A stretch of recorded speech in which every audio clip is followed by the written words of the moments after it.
صلوات پڑھیے.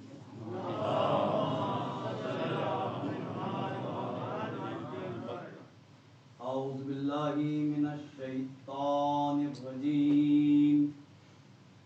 بسم اللہ الرحمن الرحیم. الحمد للہ رب العالمین. الحمد للہ الملک الحق المبین. والعاقبۃ للمتقین والجنۃ للموحدین والنار للملحدین.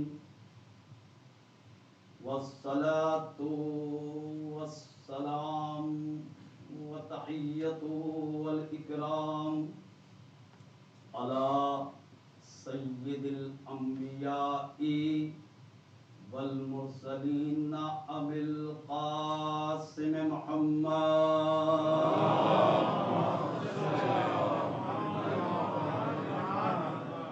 وآلہ الطیبین الطاہرین المعصومین المظلومین.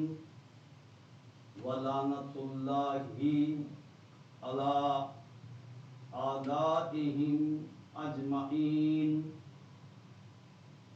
اما بعد فقد قال اللہ تبارک وتعالی فی محکم کتابہ المجید وفرقانہ الحمید وقولہ الحق وہو اصدق الصادقین.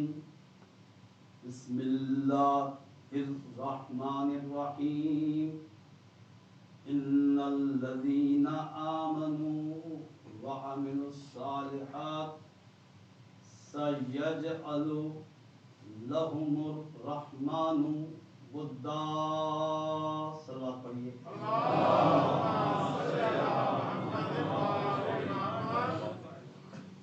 عزیزان محترم، عزاداران شہدائے کربلا علیہم السلام، عشرہ محرم الحرام کے سلسلے کی 8ویں مجلس 8 محرم کی تاریخ گزر چکی ہے. اب ظاہر عزاداری عاشورہ ہی کی دن باقی ہے، تو ہم اپنے موضوع کو مکمل کرنے کے قریب آ چکے ہیں. مسلسل 8واں بیان. اس مجلس عزا عشرے کا موضوع کردار معصومین قرار دیا گیا ہے. ہم سب ہی اس کردار کے محتاج ہیں، اس ہدایت کے محتاج ہیں. واقعہ کربلا نے ہمیں ایک ہدایت کا ایسا موقع فراہم کیا جو رہتی دنیا تک ہدایت حاصل کرنے والوں کے لیے یہ واقعہ حجت خدا کا ایسا عظیم واقعہ کہ جس کی معرفت حاصل کرنے کے بعد دنیا کا کوئی انسان ہدایت سے محروم نہیں رہ سکتا. یہ ہدایت ہے کیونکہ ایک طرف سراپا ہدایت ہے، مکمل ہدایت، تو دوسری طرف گمراہی ہے. عزیزان محترم، جب کسی نے سوال کیا کہ کربلا سے پہلے تو کوئی ایسا واقعہ پیش نہیں آیا، جبکہ ظالم تو بہت گزرے ہیں جنہوں نے نبیوں کو قتل کیا. حضرت ابراہیم کے زمانے میں نمرود، حضرت موسیٰ کے زمانے میں فرعون جیسے ظالم گزرے، لیکن ایسا دردناک واقعہ کبھی پیش نہیں آیا.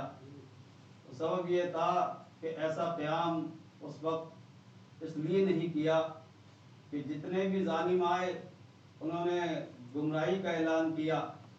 کسی نے خلیفۃ المسلمین بن کر دین کے نام پر گمراہی نہیں کی.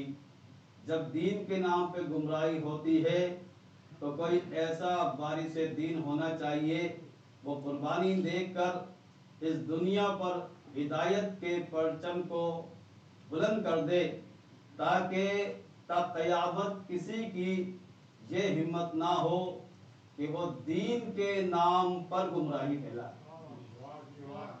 دین کے نام پر گمراہی پھیلانا یہ سب سے بڑی گمراہی ہے، اس لیے کہ لوگ دھوکے میں آ جاتے ہیں۔ تو یزید یہی دھوکہ دے رہا تھا کہ میں خلیفۃ المسلمین بھی ہوں، لیکن برائیوں سے نہ بچا بلکہ ایسا گرفتار ہوا کہ وہ زنا بھی کرتا تھا، نشہ بھی کرتا تھا، شراب بھی پیتا تھا۔ اب ایسا انسان اگر خلیفۃ المسلمین کہلائے تو صرف یہ مسلمانوں کی نہیں بلکہ دین کی سب سے بڑی توہین ہوتی ہے۔ جب دین کی توہین ہوتی ہے تو جس کے پاس ہدایت ہے، جسے اللہ تعالیٰ نے ہماری ہدایت کے واسطے خلق کیا ہے، اب وہ حسین جب اس نے یہ دیکھا تو ساری دنیا عزیزان محترم یہ وہی حسین ہے کہ جس کے بابا کے بارے میں پیغمبر اکرم نے فرما دیا کہ دیکھو علی ایسا حق کا نشان ہے، علی ایسی حق کی دلیل ہے۔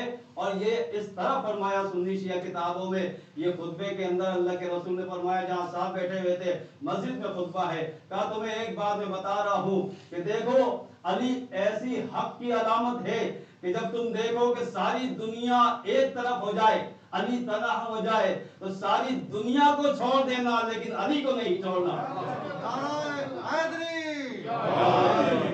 تو حسین اسی کا فرزند ہے کہ حسین کو اس کی پرواہ نہیں کہ فلاں صحابی نے بیعت کیوں کر لی، فلاں نے بیعت کیوں کر لی، پوری دنیا بیعت کر لے یزید کی، لیکن حسین کی بیعت کی قیمت اتنی بڑی ہے۔ عزیزان محترم، حسین وارث انبیاء ہے، اماموں کا وارث ہے، نبی کا وارث ہے، نواسہ رسول ہے۔ اب حسین کی بیعت کی قیمت سمجھ آئی عزیزان محترم کہ حسین کا ہاتھ آدم کا ہاتھ ہے، نوح کا ہاتھ ہے، یعنی تمام انبیاء کی محنت ایک طرف ہے، تمام اماموں کی محنت ایک طرف ہے۔ اب حسین کی بیعت کی قیمت یہ ہے کہ سارے اصحاب بھی اگر یزید کی بیعت کر لیتے ہیں تو یزید کو کوئی احساس نہیں ہوگا، لیکن حسین کی بیعت چاہیے، اس لیے کہ حسین کی بیعت معمولی بیعت نہیں ہے، یہ نبیوں کی بیعت ہوگی، یہ امام کی بیعت ہوگی۔ نبی اور امام کبھی یزید جیسے کی بیعت نہیں کرتا۔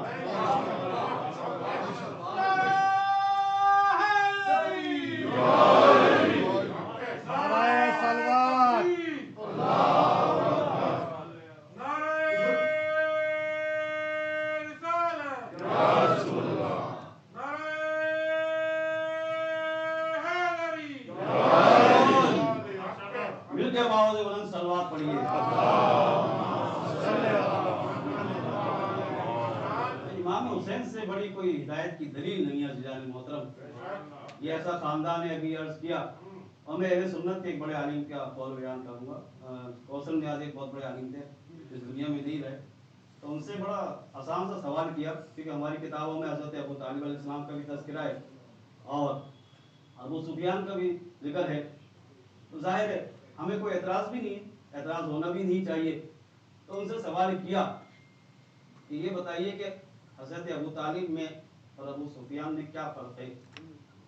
انہوں نے کہا حضرت ابو طالب نے دو بیٹوں کو پالا، ایک نبی بنا، دوسرا امام بنا۔ ابو سفیان نے بھی دو بیٹے پالے، ایک یزید بنا، ایک یزید کا بھی باپ بنا۔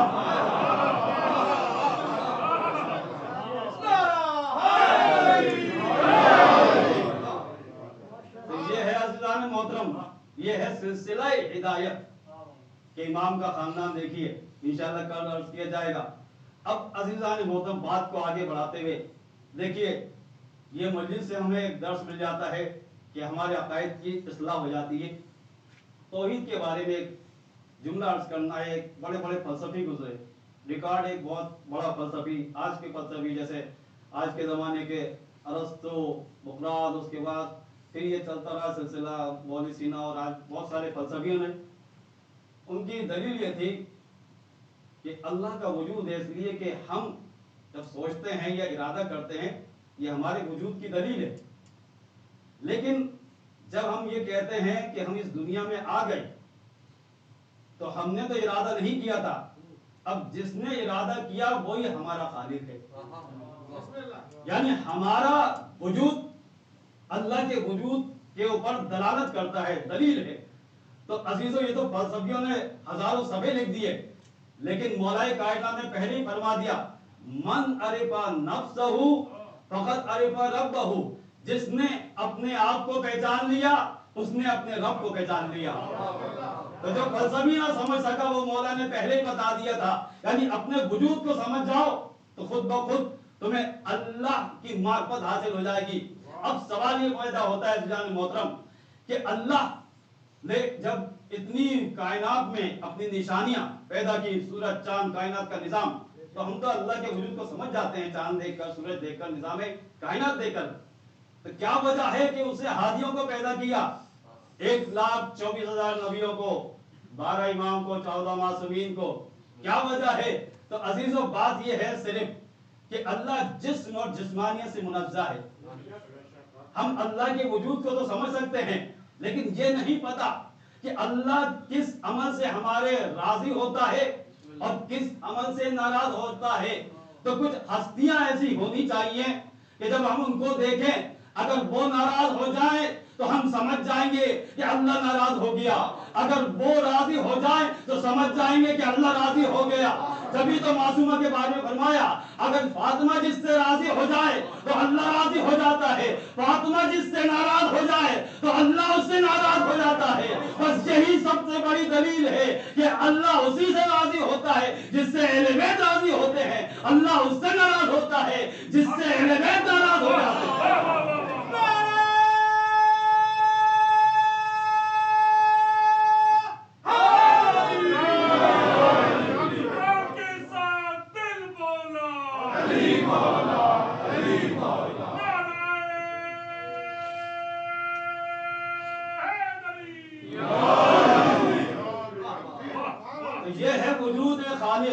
کہ ساری کائنات دلیل ہے، عبادت کیسے کریں؟ معصوم نے فرمایا بنا عرف اللہ، بنا عبید اللہ، ہمارے وسیلے سے اللہ کی معرفت ہوگی، ہمارے وسیلے سے اللہ کی عبادت ہوگی۔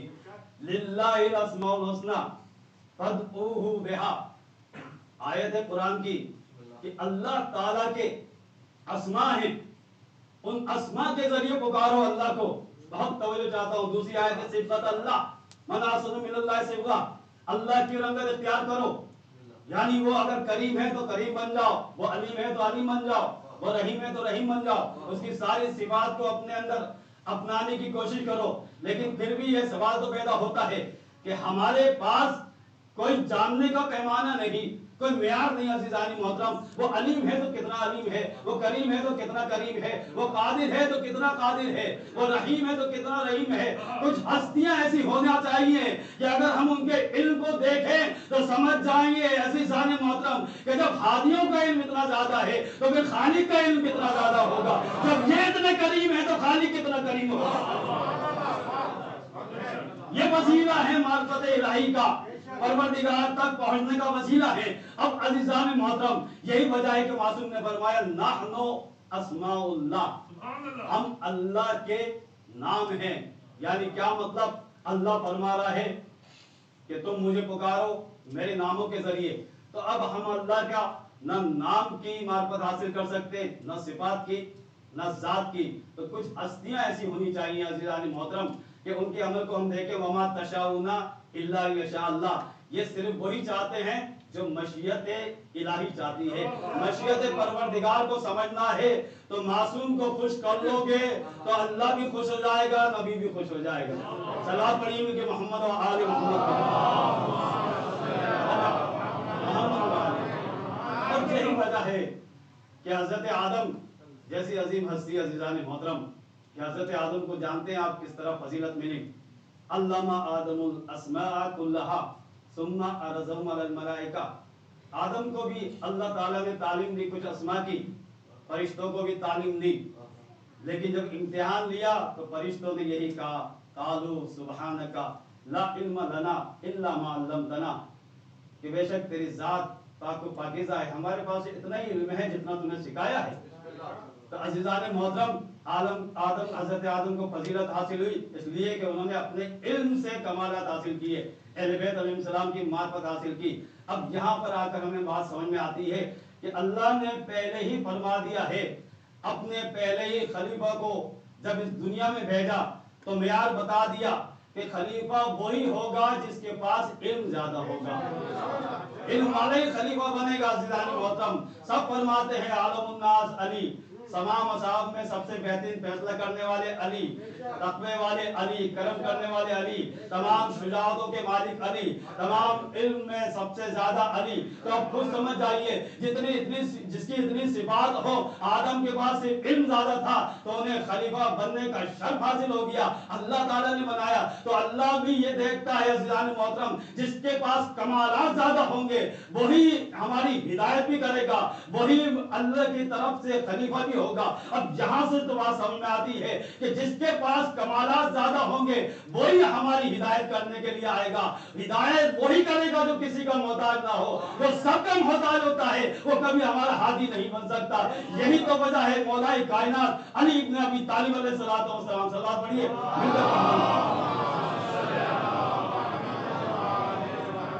کسی نے سوال کیا کہ کوئی ایسی دلیل دے دے مولا کے لیے کہ جس کا تعلق نہ قرآن سے نہ حدیث سے، حدیث سے تو بہت دلیل ہے، قرآن سے بہت دلیل ہے، واقعات بہت ہیں، تاریخی واقعات کیا بہت سارے ہیں۔ تو ایک بہترین دلیل دی کہ ہر انسان دے سکتا ہے عزیزان محترم، جو قرآن پہ ایمان نہ رکھتا ہو، جو حدیثوں کو نہ جانتا ہو، جو تاریخ اسلام کو نہیں جانتا ہو، لیکن وہ ایک بات جانتا ہے عزیزان محترم، جب علی کی سیرت کا مطالعہ کیا اس نے کہا کہ علی میں ایک ایسی خصوصیت ہے جو کسی میں نہیں پائی جاتی۔ بعد از رسول ہم نے دیکھا استغناء عن الکل و احتیاج الکل الیہ دلیل محتاج تھے، لیکن علی کسی کا محتاج نہیں ہے۔ تو معلوم ہوتا ہے جو کسی کا محتاج نہ ہو وہ سب کا امام ہوتا ہے، اس کا کوئی امام نہیں ہوتا۔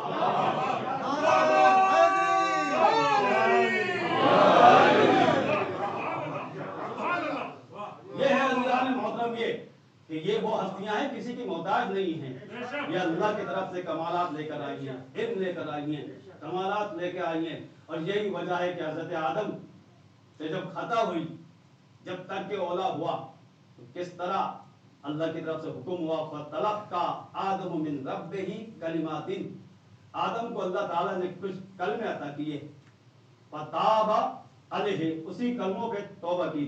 سنی شیعہ تمام تفاسیروں میں ہے وہ کلمات کیا تھے، آدم نے کس طرح توبہ کی۔ اللہم اغفر لی، اے پروردگار مجھے معاف فرما، بجاہ محمد و علی و فاطمہ والحسن والحسین علیہ السلام، پنجتن پاک علیہ السلام کے وسیلے سے آدم کی توبہ ہوتی ہے۔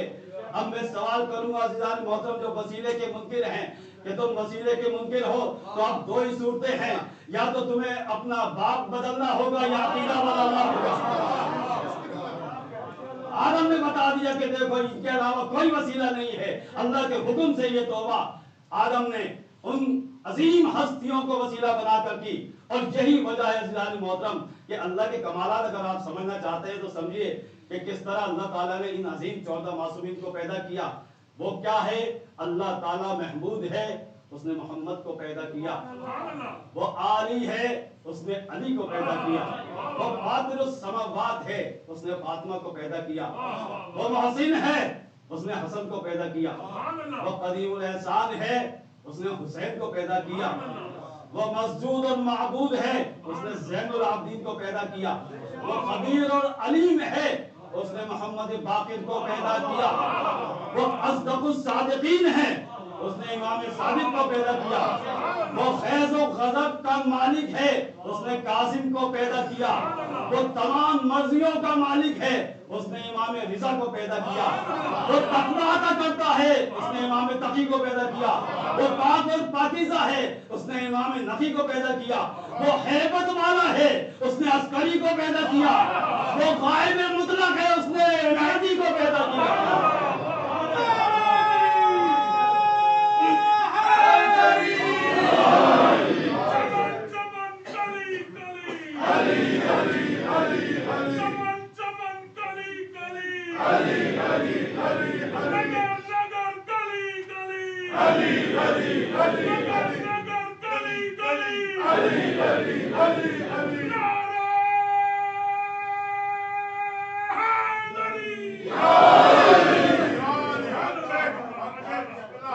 مل کے باہر سے بلند صلوات پڑھ دیا۔